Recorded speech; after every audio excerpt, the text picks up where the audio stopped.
फिर वही बात आ जाती है, 10-20 जगह मुँह मारो, बाद में घर वालों की पसंद से शादी कर लो, आप संस्कारी, चरित्रवान। माँ-बाप को ऐसा क्यों लगता है कि वो भगवान है, उनके सारे निर्णय भगवान जैसे ही हैं? मैं ये पूछता हूँ, अगर पीढ़ियों से मूर्खता होती चली आ रही तो क्या वह मूर्खता आगे भी रखनी चाहिए? आज के पेरेंट्स आपसे तर्क करने में हार जाते हैं। अगर तर्क नहीं है तो इमोशनल ब्लैकमेल करने का क्या फ़ायदा?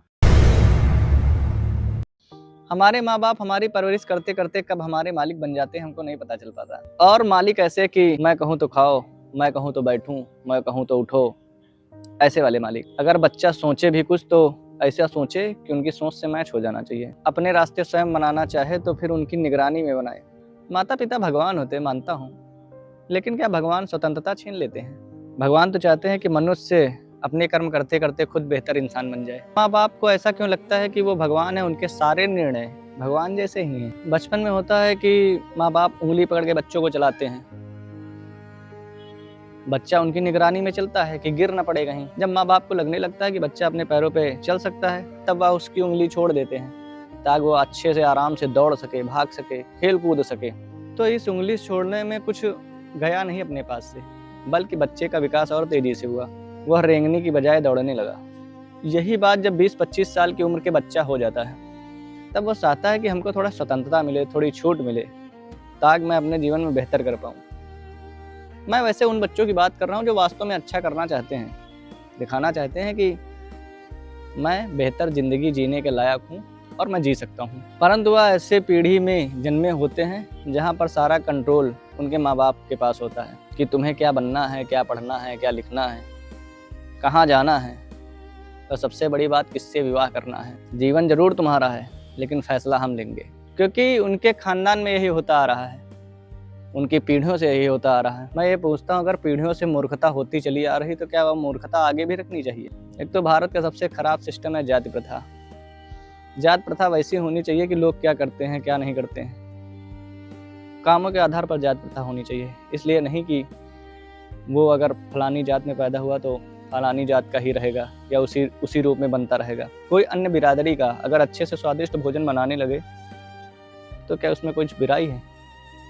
वो एक बावर्ची हुआ, बावर्ची नाम की एक जाति होनी चाहिए। ऐसे ही करके कोई अगर इंजीनियर है तो इंजीनियर की जाति होनी चाहिए, लेकिन इसका मतलब ये नहीं कि इंजीनियर है तो इंजीनियर में ही शादी करो। अब मेन मुद्दा आता है प्रेम विवाह का। बिल्कुल, अगर तुमने स्वतः चयन किया तो यह प्रेम विवाह ही हुआ। कमल नयन को स्वतः चयन को पहनाओ जयमाला। लेकिन स्वतः चयन होने से पहले ही कई लोग कालीनेमी बन के आ जाते हैं। दुख का विषय ये है कि वो लोग अपने ही घर के होते हैं, अपने आसपास के होते हैं। सब बच्चे खुद चाहते हैं अगर मुझको आज़ाद रूप में रखा जाए, एक ऐसे कंट्रोल में रखा जाए कि मैं उनके पास तो रहूं, लेकिन आज़ाद उड़ता रहूं, एक पतंग की तरह। जितना मुझे छोड़ते जाएंगे मैं उतना ऊंचा चला जाऊंगा। ऐसा कंट्रोल चाहिए। ऐसा कंट्रोल नहीं चाहिए कि पिंजड़े में किसी पंछी को बंद कर दिया गया, उसको दाना पानी दिया जा रहा है, तो उसकी उड़ान का क्या? माँ बाप ने अगर बचपन में पंख दिए तो उसको उड़ना भी तो ज़रूरी है। तब तो दुनिया को दिखा पाएगा कि हम में उड़ान कितनी है, हम में जान कितनी है।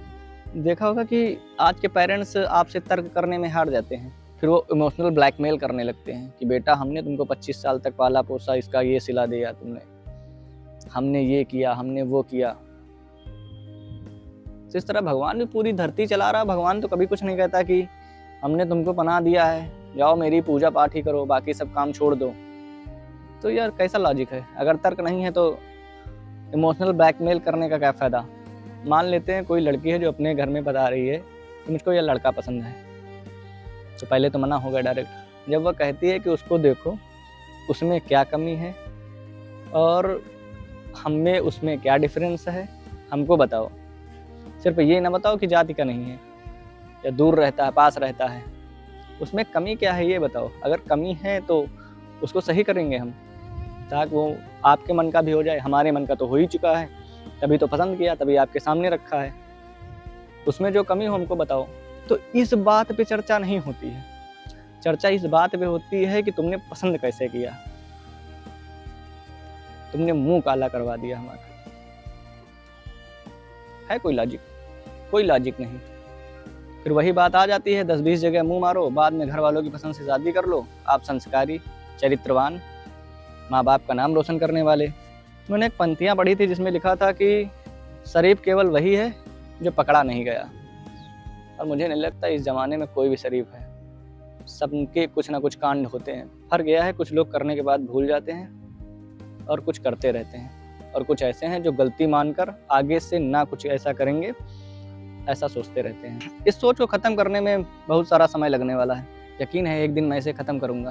खुद के घर को बदलूँगा, खुद की चीज़ों को बदलूँगा, थोड़े आसपास के लोगों को बदलूँगा। और यार लड़ाई होनी भी चाहिए, क्योंकि अगर लड़ाई नहीं होगी तो फिर जीतेगा कौन, हारेगा कौन।